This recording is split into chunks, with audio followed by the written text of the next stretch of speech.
Well, hello there. I'm Dr. Nuzum, and welcome to Q&A Wednesday. This is where we answer your questions. If you have questions you want to submit, please send them to the email here below. So let's jump right in. Our first question is from Carol. She says, I keep hearing a lot about hormone balancing, and I'm wondering, how do hormones affect my body? Well, first off, hormones affect every function of every cell in our body every day. Okay, they are part of everything that goes on in our system. Hormones are kind of like letters, and they're written in these factories called glands. Okay, and these hormone-producing glands write these letters, and they send them out through the postal service, right? And that post gets to the cell receives that letter, opens it up, and follows the instructions. Now we have three different types or groups of hormones. We have metabolic hormones like thyroid, adrenal, insulin. Those are metabolic hormones. And we have reproductive hormones like testosterone, estrogen, progesterone. And then we have neurotransmitter hormones like serotonin, dopamine, and oxytocin. Okay, and they affect everything that goes on in every cell every day. Okay, so our next question is from Sherry. Sherry asks, what causes hormone imbalances? Well, nutritional deficiencies cause hormone imbalances. Toxicity will cause hormone imbalances. Stressful events like moving to a new home or selling a home or being pregnant and having a baby. These are big events. Death of a family member. All these types of things have massive effects on your hormones and can cause an imbalance. Our next question is from Ava. She says, what happens if my body stops producing estrogen? Well, in a woman, when your ovaries quit producing estrogen, they trigger your fat cells to start converting other hormones into estrogen. As this happens, the fat cells will swell up so that they can sustain more activity in in an enzyme that's called aromatase that fat cells produce.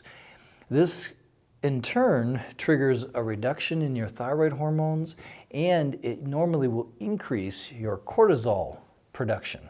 A lot of times it will bring on weight gain and anxiety when the ovaries stop producing estrogen. When you think about this is why women typically at menopause start to gain some weight. Okay, some things to do about this would be talk to your functional medicine doctor. You may need estrogen and progesterone supplements of some sort, or getting some sort of supplement that will rejuvenate your ovaries so that they start producing estrogen again. So our next question comes from Maria, and that is, which lab work can I have my doctor order so that we can check my hormones? Well, what I have patients do is we do a thyroid panel where we look at all of the thyroid hormones, an adrenal panel where we look at all the adrenal hormones. We look at estrogen, progesterone, testosterone, and DHEA. If you have your functional medicine doctor look at these, they'll get a full picture and have really good insight as to what's going on in your system.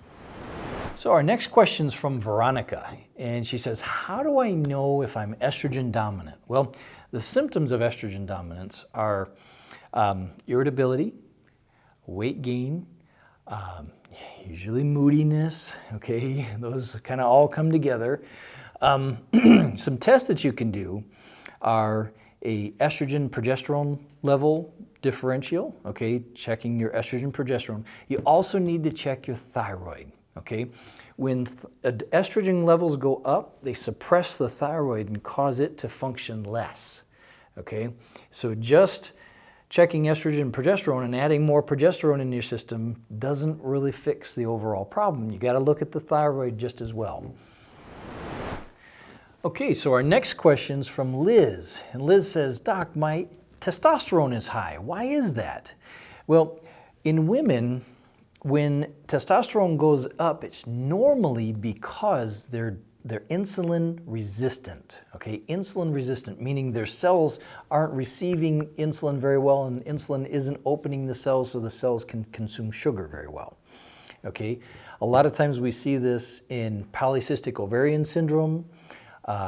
We see this sometimes with some thyroid disorders and whatnot, but the problem is the blood sugar is staying too high. Therefore, the ovaries are kicking out more testosterone than they should in order to make the body more sensitive to that insulin. So we need to go back to look at your sugar metabolism. That's the real cause of the testosterone being high. Well, I hope you learned something today. If you're struggling with your hormones, contact your functional medicine doctor. They'll be able to help you out with something like that. So until next time, I'm Dr. Nuzum, bringing you optimal health naturally. Thank you so much.